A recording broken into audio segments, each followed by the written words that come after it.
খাম জঠা চিফুং চেৰেটাৰ শব্দত মুখৰ ওদালগুৰি জিলাৰ ৰৌতাৰ বড়ো বজাৰ ওদালগুৰি জিলা নিখিল বড়ো ছাত্ৰ সন্থাৰ পুপ্ৰান্তৰ ছখনকৈ আঞ্চলিক সমিতিৰ যৌথ প্ৰচেষ্টাত আয়োজিত ৰংজালী বৈশাগু উৎসৱ বড়ো বজাৰ ABSU কাৰ্যালয়ৰ খেলপথাৰ প্ৰাংগণত দুদিনীয়াকৈ অনুষ্ঠিত হয় ৰংজালী বৈশাগু উৎসৱ অনুষ্ঠানত নৃত্য প্ৰদৰ্শন 6টা আঞ্চলিক ক্ৰমে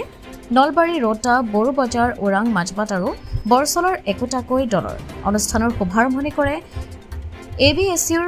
কেন্দ্ৰীয় সভাপতি দীপেন বৰুৱে উপস্থিত থাকে BTCৰ EM নীলোৎ স্বৰ্গীয়াৰীকে আদি কৰি বহু বিশিষ্ট ব্যক্তি অনুষ্ঠানত অঞ্চলটোৰ সকলো জ্যেষ্ঠ নাগৰিকৰ পৰা চৰণ ছুই আশীৰ্বাদ গ্ৰহণ কৰে কনিষ্ঠসকলে আধুনিকতাৰ ধামখুমীয়াত হেৰাই যাব খোজা ৰংজালী বৈশাগুৰ মুকলি প্ৰতিযোগিতাক ধৰি ৰখাৰ প্ৰয়াসক শলাগ ৰাইজৰ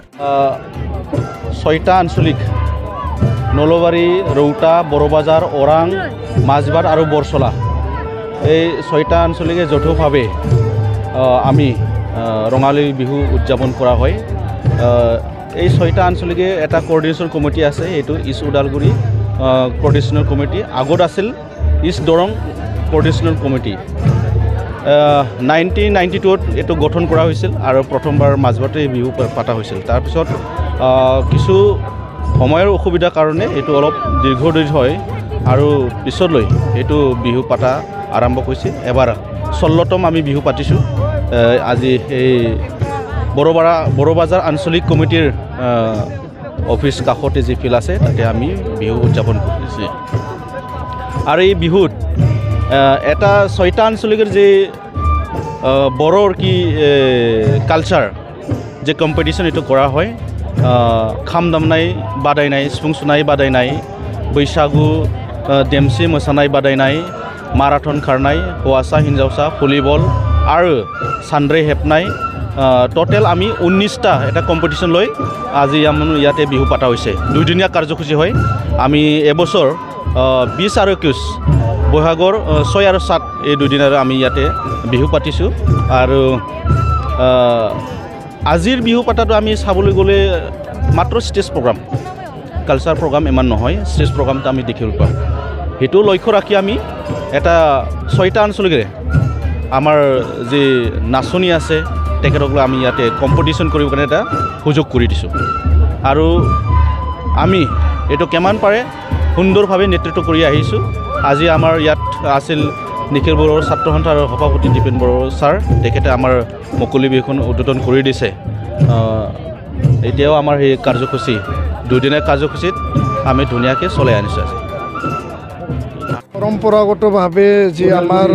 ৰংজালী বৈশাগু ৰঙালী বিহু নিখিল বড়ো ছাত্ৰ সন্থাৰ 6টাকে আঞ্চলিক কমিটিয়ে ইষ্ট ওদালগুৰি ৰংজালী বৈশাগু উদযাপন কমিটিৰ যোগেদি প্ৰত্যেক বছৰে আন আন ঠাইত এই ৰঙালী বিহু উদযাপন কৰি আহিছে আৰু আজি বড়ো বজাৰ এই আঞ্চলিক অফিচৰ প্ৰাংগণত দুদিনীয়া কাৰ্যসূচীৰে যি এটা আয়োজন কৰা হৈছিল এতিয়া মুকলি বিহু বা গেওলাং বিহু প্ৰতিযোগিতা আৰম্ভ হ'ব আৰু এইটো আমি উদ্বোধন কৰিলোঁ বড়ো জাতি যি সময়ৰ পৰা অসমত বসবাস কৰিছে আৰু যুগ যুগ বছৰ ধৰি আমাৰ পূৰ্ব যিখিনি প্ৰজন্মই দীঘলীয়া কালৰ পৰা আমাৰ ৰীতি নীতি আমাৰ যিবিলাক পৰম্পৰা আমাৰ কলা সংস্কৃতিক লৈ পেলাই এই অসম